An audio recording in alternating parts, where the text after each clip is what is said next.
I'd like to take a brief break and thank our sponsor, Inside Tracker.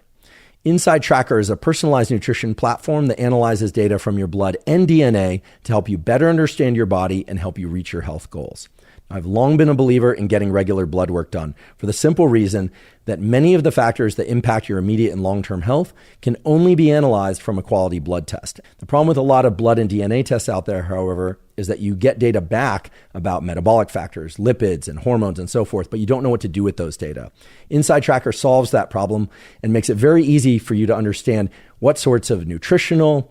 behavioral, maybe even supplementation-based interventions you might want to take on in order to adjust the numbers of those metabolic factors, hormones, lipids, and other things that impact your immediate and long-term health to bring those numbers into the ranges that are appropriate and indeed optimal for you.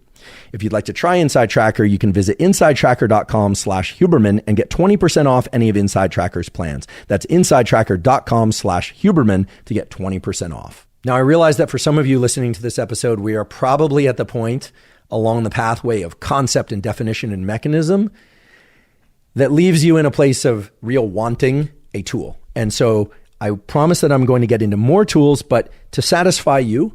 and to make sure that you do indeed understand that there are tools that can emerge from the information that you already now have in mind, I do want to share with you one particular tool from the literature that has been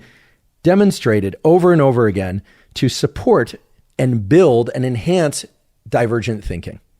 And I also want to share with you a tool that has been shown from the scientific literature to enhance convergent thinking, because both convergent and divergent thinking are critical for the creative process. Now, I should emphasize that some people out there, either by training or by genetics or by both, will be naturally better at divergent or convergent thinking. And in fact, we now know in a kind of almost poetic kind of way that naturally occurring variations in genes, which underlie naturally occurring variations in the percentage of dopamine in one set of brain circuits versus another, do seem to relate to whether or not people are naturally good at divergent thinking or convergent thinking.